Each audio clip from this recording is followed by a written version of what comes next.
Hello guys, welcome to my channel Mr. Trihar, tempat yang asik buat belajar bahasa Inggris. Di video kali ini, Mr. Tri akan membahas sebuah teks yang digunakan untuk menceritakan pengalaman, kejadian di waktu lampau, ataupun kisah hidup seorang idola. Teks apakah itu? Ya, betul, recount text. Do you know about recount text more? Pengen tahu lebih banyak tentang recount text? Oke, silahkan tonton video ini sampai selesai. Oke, English learners, kita mulai pembahasan di video ini bersama Mr. Trihar. Di video ini kita akan membahas about recount text. Nanti kita akan bahas mulai dari definisi, kemudian social function, tujuannya, generic structure, bagian-bagiannya, language feature, yaitu unsur kebahasaannya. Oke, kita mulai dari apa sih recount text itu? Recount text is a text that is used to tell experience or incident happen in the past time.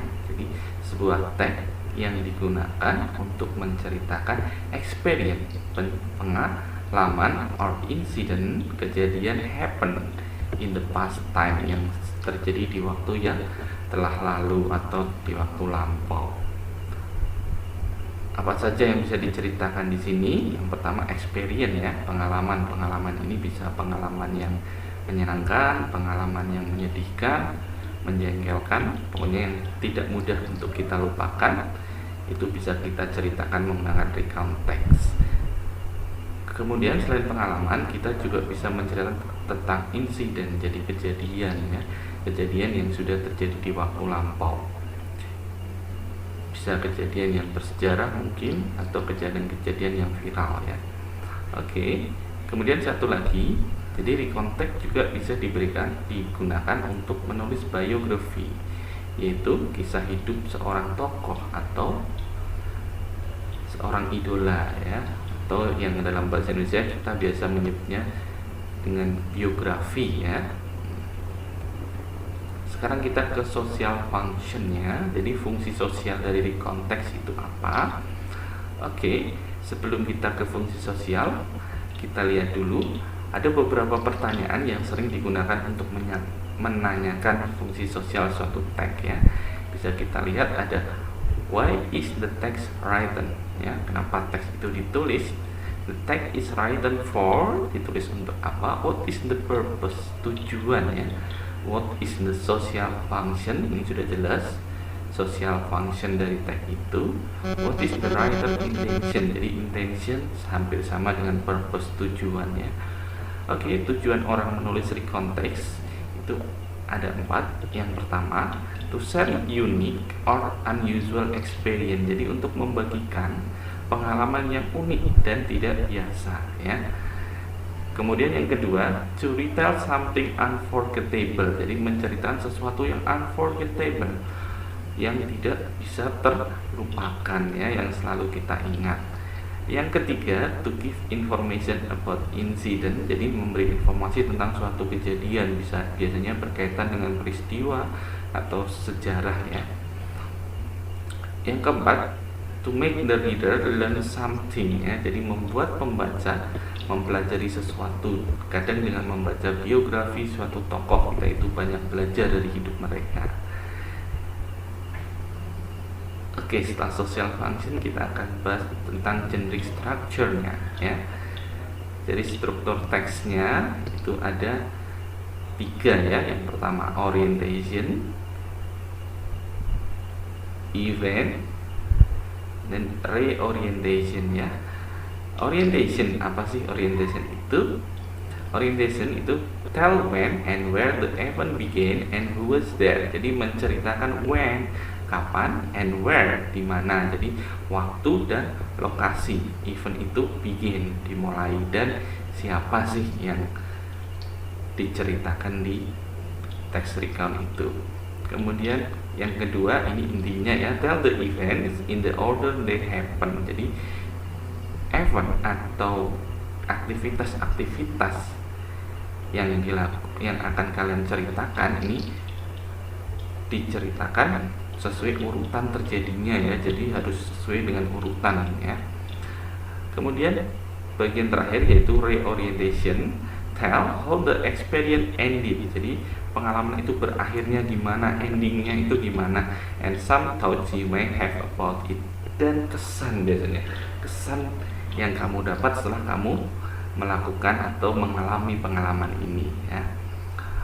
Itu genre structure-nya. Oke, kita lihat. Nah, di sini ada teks. At the beach, my friend and I went to the beach on Saturday. Saturday waktu, beach pantai ya, waktu tempat. My friend and I orangnya yang melakukan. Nah, tadi di slide sebelumnya kita sudah mempelajari ini termasuk bagian apa coba?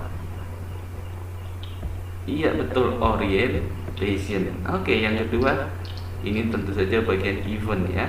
Mulai dari while we're at the beach we had a cool swim. Jadi di pantai itu berenang dulu. Setelah itu after our swim we built sandcastle, membangun ya kuil-kuil dari pasir. Later it began to rain ya. Kemudian ini mulai hujan, so we pick up and went home ya. Kemudian pulang ke rumah. Itu urutan-urutan aktivitasnya. Nah, orientation sudah, event sudah. Yang terakhir berarti iya betul, reorientation ya. Di sini we were tired from our day at, itu at yang tertutup ya, at the beach, so we went to bed early. Jadi yang dirasakan itu lelah ya, makanya kami went to the bed early, tidur lebih awal ya. Itu reorientationnya. Jadi orientation sekali lagi itu tokoh, tempat, dan waktu ya. Kemudian event itu kejadian-kejadian itu diceritakan secara berurutan. And then reorientation itu ending dari pengalaman atau liburan kita ya. Kemudian apa yang terjadi kesannya ya, di sini lelah ya. Oke. Itu tadi tentang generic structure-nya. Sekarang kita ke language feature-nya ya.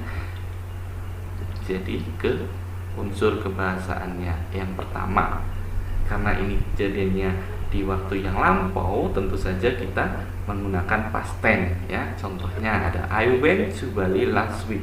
When itu verb 2 dari go ya, artinya pergi. Saya pergi ke Bali minggu lalu. Oke. And then I spent my holiday in Bandung. Spend, ini dari spend yang pakai D itu ya, menghabiskan liburan di Bandung. We were very happy ya. Were nggak pakai is atau am karena ini kejadian di waktu lampau ya, jadi kita menggunakan past tense. Kemudian yang kedua, action verb ya. Jadi kata kerja yang menunjukkan aksi ya. Play, bermain, worked, bekerja, bought dari kata buy, membeli, itu action verb ya. Bisa walk, jalan, run, lari ya.